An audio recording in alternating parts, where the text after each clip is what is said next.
get rid of it? Why did the rabbis agree with him? So Rashi says, fascinating two views of the world here, Rashi and the Rambam.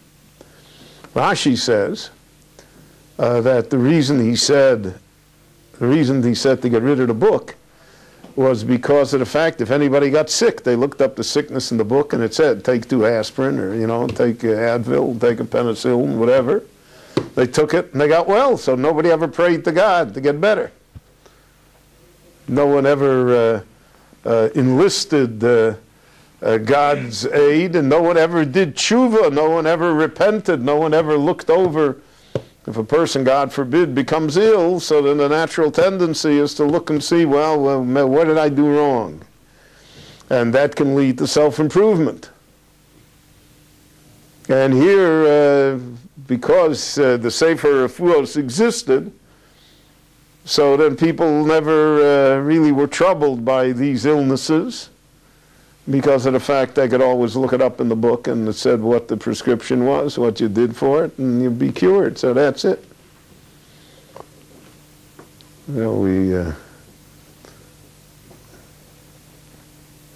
We see in our time also that certain behavior is dangerous because it leads to disease. But once the disease somehow can be controlled or conquered, so then the behavior is forgotten and people go back to doing it. So that's Rashi's opinion. The Rambam in the Pirush HaMishnayos does not mention Rashi by name. In fact, I have not found anywhere in the works of the Rambam that he mentions Rashi by name. Whether or not he certainly was aware of Rashi. And whether he saw all of Rashi's commentaries, I don't know, but I would imagine that by the time of the Rambam, in the late 1100s, it was already 100 years after Rashi's commentaries, it was widespread throughout the Jewish world, so I can't imagine that he didn't see them. But his style of learning and of looking at the Torah was far different than that of the French, German, Ashkenazic school. In any event, he does not mention Rashi by name, but he has a long discussion of this, and he says at the end of the discussion that the reason that he talked about it at such length is because a great man said something, which is wrong. So he's alluding to Rashi, but he comes to contradict everything that Rashi says. And he says as follows. He says, if we have such a logic in Judaism, then why should we ever give bread or alms to a poor man, right? Let him pray to God. If he knows that he can come every day by me and I'll give him food, so he's not going to pray to God. Why should he pray to God? And if he knows that, he can go schnorr every day, 200 shekel, and that keeps him going, so then he doesn't need God, right? He just needs the guys that are going to give him the 200 shekel. So the Rambam says, so therefore what? We should not give charity? We should not give bread? We should tell him to go pray to God? The Rambam says, where do we ever find such a concept in Judaism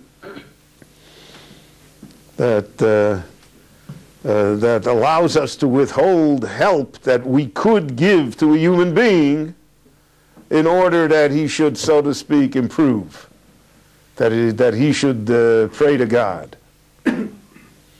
Now, in later Jewish life, there were such instances where people withheld because they felt that somehow it would help others. So that's a very, very taut tightrope that you're walking on. But the Rambam says there's no place for that. So the Rambam says, so what was wrong with the Sefer Refuos then? Why did they take it and put it into the Geniza and hide it and take it out of circulation? And that the rabbis would agree with the king that he did it. But the Rambam says there his rational explanation. He says because it was all quack medicine. It was all medicine that killed instead of healed. The Sefer Refuos, he says, was a fake. It had widespread popularity. We all know that people love alternative medicine. And the crazier it is, the better it is. Somebody will tell you, go stand on your head for 20 minutes, you'll do it. Someone will tell you to stop smoking, you'll say it's none of your business. That's human nature. I knew people, you know, never that they were suffering from a terrible disease, you know, so they told them, if you go to Mexico and they'll sell you apricot pits. And, you know, so that'll cure you. So they, you know, spent thousands of dollars to go to Mexico and get apricot pits, but the apricot pits didn't do it.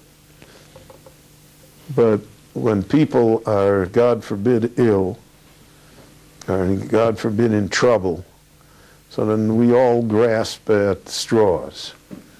We all grasp at whatever, and therefore there is always a market for these things. So if a guy has a, you know, witch doctors, lots of fake Kabbalists in the world that are making a living.